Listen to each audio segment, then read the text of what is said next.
আসসালামু আলাইকুম প্রিয় দর্শক, অন্য মঞ্চের আলাপচারিতায় আপনাদের সকলকে আমন্ত্রণ জানাচ্ছি। সিনিয়র সাংবাদিক ও কলামিস্ট জনাব আনিস আলমগীর আজকে আমাদের। জনাব আনিস আলমগীর, কেমন যেন দেশের রাজনৈতিক পরিস্থিতি একটু এলোমেলো লাগছে আমার কাছে। হঠাৎ করে কয়েকটা ঘটনা পরপর ঘটলো।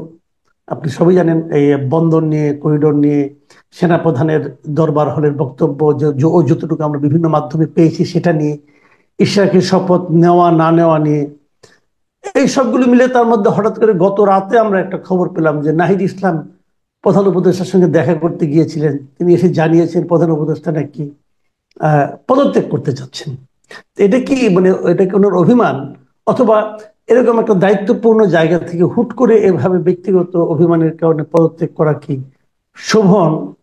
আমাদের জাতি তার উপর যে প্রত্যাশা করেছিল সেই প্রত্যাশার যদি ওনার ব্যর্থতা, উনি কি মাত্রই টের পেলেন নাকি আগেও টের পাওয়ার কথা ছিল? এই সমস্ত নিয়ে আপনার সামগ্রিক মূল্যায়নটা কি? আমি আর ডিটেল প্রশ্নে গেলাম না, আপনি বলেন। আপনি ঠিকই বলেছেন, এতগুলো ইভেন্ট হচ্ছে একটার পর একটা।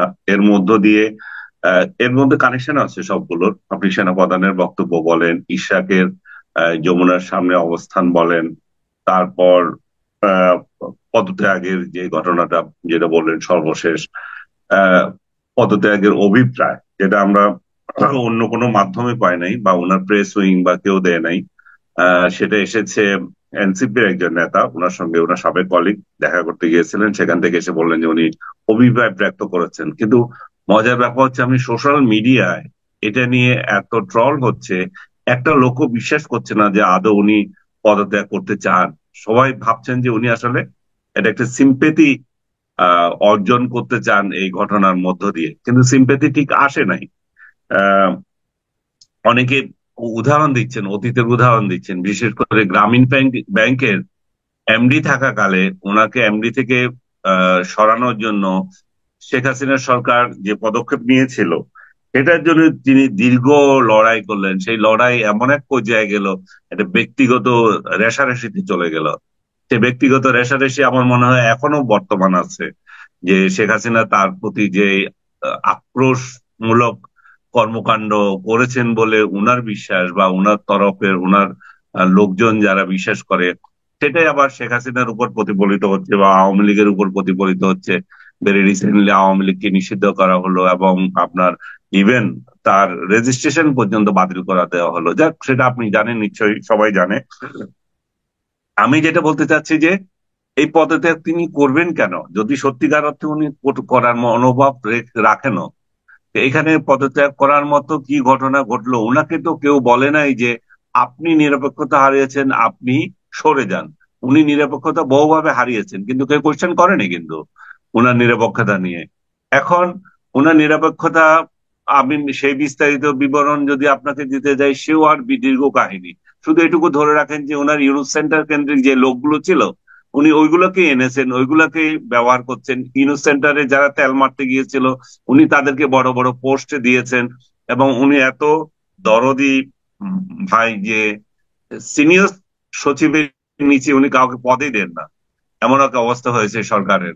এবং তার জন্য হয় যে তার যার অধীনে কাজ করবে সে হয় অতিরিক্ত সচিব, আর তার তার ওনার লোকজন নিয়োগ পায় সিনিয়র সচিব হিসাবে। তো এই সমস্ত কর্মকাণ্ডের পরে সর্বশেষ যেটা হলো, এই যে বিএনপির তরফ থেকে প্রথমে দুই উপদেষ্টার পদত্যাগ দাবি করা হলো তাদের নিরপেক্ষতার প্রশ্ন নিয়ে। তারপরে সর্বশেষ আরেকজন যুক্ত হলেন সেখানে, খলিলুর রহমান, যাকে নিয়ে দীর্ঘদিন থেকে সোশ্যাল মিডিয়া এবং আমাদের টক শোতে বুদ্ধিজীবী মহল বলছে যে এই লোকের যোগ্যতা কি, এই লোক কোন যোগ্যতা বলে এখানে এসে এত বড় পোস্টে দখল করলো।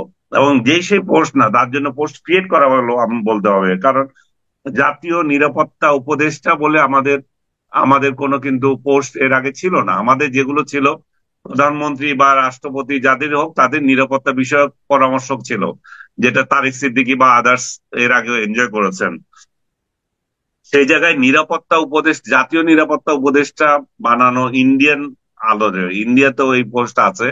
তো এখন এটা একটা, আপনি যদি বলেন অন্য আরো বৃহত্তর সেন্সে, যাদের নিরাপত্তা যাদের এই যে প্রতিরক্ষা মন্ত্রী, ওইসব দেশেই শুধুমাত্র আমরা দেখি, খেয়াল করবেন, যাদের যারা একটা গণতান্ত্রিক রাষ্ট্র বলে আমরা বলি, বা এটা আপনাকে একটা সিম্বল হিসেবে ধরে নিতে পারেন, যে ওই দেশের প্রধানমন্ত্রী বা সরকার প্রধান নিজেই প্রতিরক্ষা মন্ত্রণালয় দেখেন, না একজন আলাদা মন্ত্রী আছেন।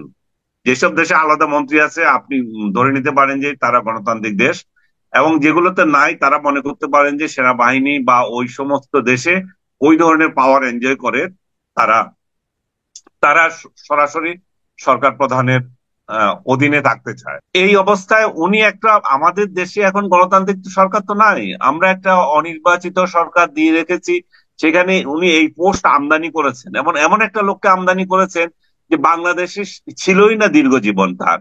সে ফরেন মিনিস্ট্রিতে চাকরি করতো, লিয়েনে লিয়েনে বাইরে কাটিয়েছে, তার অনেক কেচ্ছা কাহিনী যেগুলো সোশ্যাল মিডিয়া আমার পক্ষে বলাও কঠিন।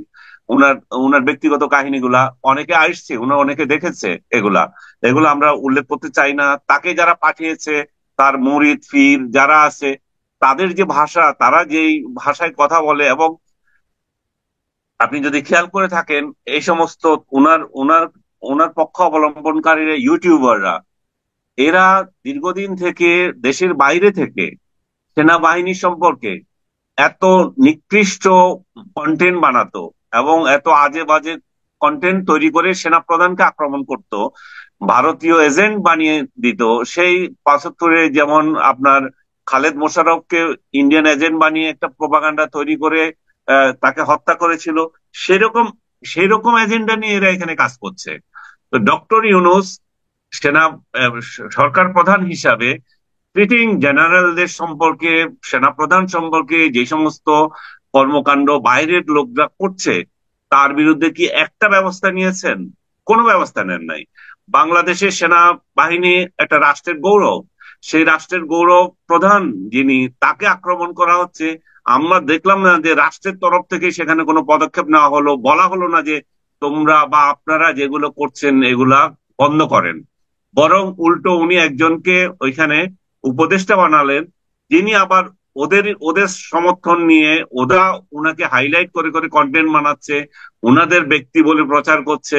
সেরকম একটা ব্যক্তি এখানে এসে, এখানে আমরা দেখতে পাচ্ছি যে সেনা প্রধানকে সরানোর মতো বা কথাবার্তা বলছে। এখন আপনি বলতে পারেন যে এটা সেনা প্রধানকে সরানোর মতো কথাবার্তা কি সরাসরি বলছে? না, বলছে না। তাদের নিয়োজিত লোকগুলা, ইউটিউবার গুলাই বলছে সেনা প্রধানকে সরিয়ে কাকে আনবে। এগুলো ওপেন সিক্রেট এখন, না সোশ্যাল মিডিয়ায় লেখা হচ্ছে। আমি মনে করি যে রাষ্ট্রের তরফ থেকে সেগুলো কিছুই দেখা হয়নি। এই প্রেক্ষিতে সেনা প্রধান যার অফিসারদের ডেকে যে বক্তৃতা দিয়েছেন, সেটা তাদের একান্ত বক্তৃতা, সেটা জাতির উদ্দেশ্যে বক্তৃতা নয়, সেটা একজন প্রেস অ্যাড্রেস না। তাহলে সেটা হচ্ছে অভ্যন্তরীণ বক্তৃতা। সেই অভ্যন্তরীণ বক্তৃতাগুলো আমরা সাংবাদিক হিসাবে পেয়েছি, যেই সূত্রে হোক পেয়েছে। পত্রিকাগুলো ছেপেছে, জাতীয় দৈনিকগুলোতে ছেপেছে, টেলিভিশন গুলো যদিও ওই রাতে নিউজ করে নাই, কারণ সত্যতা নিয়ে বা ভীতি নিয়ে তারা সেটা করতে পারে নাই, কারণ এক ধরনের সেন্সরশিপ এখনো প্রচলিত আছে এর মধ্যে। সেনাবাহিনীর প্রধান কি বক্তৃতা দিয়েছেন আপনি যদি মোটা দাগে খেয়াল করেন, উনি বলেছেন যে রোহিঙ্গা ইস্যুতে যে করিডোর দেওয়ার কথা, সে আমেরিকাকে করিডোর দেওয়া বা জাতিসংঘের নামে করিডোর দেওয়া, এখানে এখানে যে মার্কিন সেনারা এসে যে ওইখানে প্রশিক্ষণ করছে, যে আমাদের সীমান্ত এলাকায় যেখানে অভিযোগ উঠছে যে আমেরিকানকে দিচ্ছে, সে আমেরিকানরা এসে এখানে প্রশিক্ষণ নিচ্ছে, সেই জায়গায় সেনাবাহিনী স্পষ্ট করে বলে দিয়েছে আমরা করিডোর বিষয়ে সিদ্ধান্ত দিতে পারি না, এটা নির্বাচিত সরকার এসে করবে। একই অবস্থায় চিটাগং বন্দরকে দিয়ে দেওয়ার কথা হচ্ছে বিদেশিদের হাতে, সেখানেও একই কথা বলেছেন, বিদেশিদেরকে বন্দর দেওয়া যাবে না, এটা নির্বাচিত সরকার করবে। আরেকটা বিষয়, বাংলাদেশ, পুরো বাংলাদেশে মব লিঞ্চিং চলছে। মবের এই কালচার সরকার থেকে ইনফ্লুয়েন্স করা হচ্ছে, ইনফ্লুয়েন্স বলবো না আমি, আশকারা দেওয়া হচ্ছে। সরকার কোনো একটা মব নিয়ন্ত্রণের কোনো উদ্যোগ নিয়েই নাই এই পর্যন্ত, ইনক্লুডিং সেই ৩২ নম্বরের বাড়ি ভাঙা থেকে শুরু করে আজ পর্যন্ত কোনো একটা মব তারা ইয়ে করেনি। বরং মবকে পাবলিক ধরে ধরে বা আইন শৃঙ্খলা রক্ষাকারী বাহিনী ধরে যদি নিয়ে যাচ্ছে সরকারের লোকেরা, সেখানে গিয়ে তাদেরকে ছাড়িয়ে আনছে। সরকারের লোকেরা জুলাই নাম দিয়ে নানা ব্যানারে আমাকে আপনাকে নানা জনকে হেনস্থা করছে, ট্যাগ করছে, স্বৈরাচারের এজেন্ট বলছে, যখন যা ইচ্ছা বলতে পারছে। সেগুলোর ব্যাপারে কোনো উদ্যোগ নেয় নাই। সাংবাদিকদের চাকরিচ্যুতি করার জন্য আলটিমেটাম দিচ্ছে, ওনারা বলছেন যে আমরা আলটিমেটাম তো দিই নাই, তারা দিচ্ছে, কিন্তু যারা দিচ্ছে তাদেরকে ওনারা কিছুই করেন নাই। তার মানে বলা হচ্ছে সেনা প্রধান যদি বলেন যে মবের এই কালচার বন্ধ করতে হবে, অন্যায় কিছু বলেনি। সর্বশেষ আসেন নির্বাচন নিয়ে। নির্বাচন এখন একটা বড় জাতীয় ইস্যু, আমাদের প্রধান ইস্যু। আমি বলবো যে আমরা দীর্ঘদিন সংগ্রাম করে ইলেকশন করতে পারে নাই, আমাদের অভিযোগ। সেই কারণে আমরা ভোট দিতে পারি নাই, সেই অভিযোগ। আমরা একটা স্বৈরাচারী সরকারকে হটালাম। তো স্বৈরাচারী সরকারকে হটিয়ে আমরা কি করব? আমাদের প্রধান দায়িত্ব তো একটা নির্বাচন দেওয়া। তো সেই নির্বাচন আমরা ভুলে গেলাম। বরং জনগণকে বুঝাতে চাইলাম নির্বাচন দিয়ে কি হবে, এরা আসবে এরা যাবে, তার থেকে ওনাকে আরো 5 বছর রেখে দেওয়া হোক। তো এই ধরনের চিন্তা যখন জনগণের মাথার মধ্যে ঢুকে যায়, যারা যে সমস্ত বোকাস লোকজন এতদিন বলেছে ভোট দিতে পারে নাই, তারা আবার সুর উল্টিয়ে বলে যে 5 বছর উনি থাকুক। তার মানে এই যে একটা ন্যারেটিভ প্রচার করা, এটার উদ্দেশ্য কি ছিল? তো সেই জায়গায় রাজনৈতিক দলগুলো নির্বাচন চায়। আমি মনে করি যে বিএনপি থেকে শুরু করে সব দলই নির্বাচন চাচ্ছে। হয়তো তারিখ নিয়ে কারোর সাথে এদিক ওদিক আছে, কেউ যে না করছে না। তো সেই জায়গায় সেনাবাহিনীর প্রধান যদি বলে থাকেন, আমি প্রথমও বলেছি ডিসেম্বরের মধ্যে ইলেকশন হবে এবং জানুয়ারিতে নতুন একটা সরকার আসবে, সেটা তো জন আকাঙ্ক্ষার প্রতিফলন। উনি যেই কয়টা বলেছেন সেগুলো সংবিধানের বাইরে তো কিছু বলেন নাই। উনি ব্যক্তি আকাঙ্ক্ষার তো কোনো কথা বলেন নাই। উনি তো বলেন নাই যে সেনাবাহিনীকে দায়িত্ব নিতে হবে রাষ্ট্রের এই মুহূর্তে। উনি নির্বাচিত লোকদেরকে হাতে দায়িত্ব দিতে চেয়েছেন এবং এই সমস্ত সিদ্ধান্ত রাজনৈতিক দলগুলো একসঙ্গে বসে নিক সেটা চেয়েছেন। নির্বাচন ইন্টেরিয়াম সরকার নিজে নিজে যাতে না নিয়ে থাকে। জি, একটা অভিযোগ উঠেছে সেনাপ্রধান, আমি আরেকটা প্রসঙ্গ একটু বলি। না আমি একটা শেষ সেটা, করে দিচ্ছি। জি একটা বলেন অভিযোগ বলেন। উঠেছে সেনাপ্রধান এটা বলতে পারেন কিনা।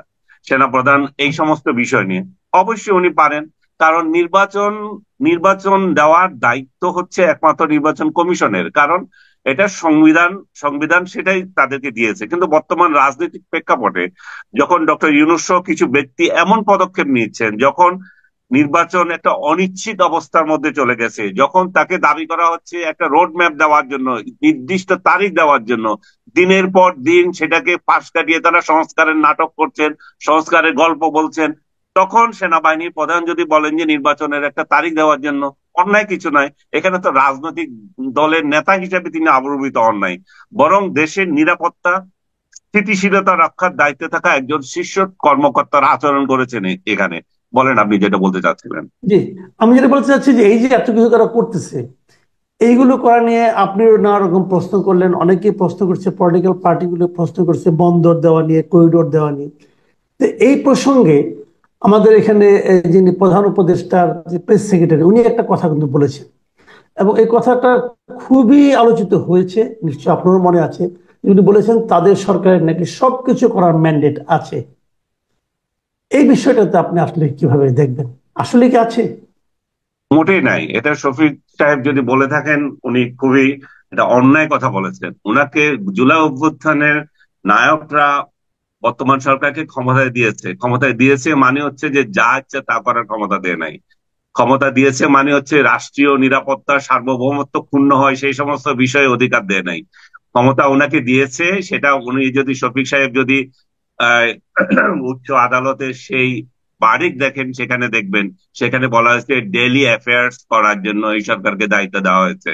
যেটা যেই বৈধতায় ডক্টর ইউনূস সরকার আছে, সেই বৈধতা উচ্চ আদালতে সব একসঙ্গে মিলে সেই রাতে, যেটা শপথ গ্রহণের আগে আগে উনাকে দিয়েছেন, সেটা হচ্ছে যেহেতু এমন একটা পরিস্থিতি তৈরি হয়েছে, এটা অসাংবিধানিক কার্যক্রম হলেও আমরা এটা সমর্থন করছি এবং ডেইলি অ্যাফেয়ার্স তাকে দেওয়ার দায়িত্ব দেওয়া হয়েছে। তো ডেইলি অ্যাফেয়ার্স এর এইখানে পালন করবে। ডেইলি অ্যাফেয়ার্স তো আপনার চিটং বন্দর দিয়ে দেওয়া না, ডেইলি অ্যাফেয়ার্স তো করিডোর দেওয়া না। ডেইলি অ্যাফেয়ার্স হচ্ছে যে নির্বাচন কত তাড়াতাড়ি করবেন, কিভাবে করবেন সেটা করা। কিন্তু আজকে আমরা দেখতে পাচ্ছি একটার পর একটা ইস্যু তৈরি করা হচ্ছে সারা দেশে।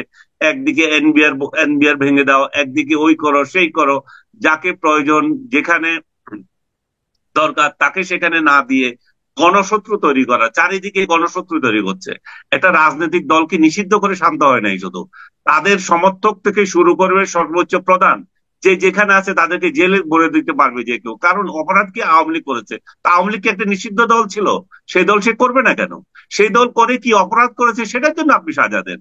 উনি ইনক্লুসিভ একটা সোসাইটি চান, ইয়েতে মায়ানমারে আপনি খেয়াল করে দেখবেন, ওনার ওইখান থেকে বলা হয়েছে করিডোর দেওয়ার প্রসঙ্গে, সেখানে এটা উল্লেখ আছে যে আমরা তখনই দিব যখন মায়ানমারে একটা ইনক্লুসিভ সোসাইটি হবে। ইনক্লুসিভ সোসাইটি কি? রোহিঙ্গা প্লাস আরাকানের লোকেরা, মারমার লোকেরা, মানে আরাকান আর্মি, সবাই যদি হয়। নিজের দেশে ইনক্লুসিভ সোসাইটির ওনার কোনো চিন্তা নাই।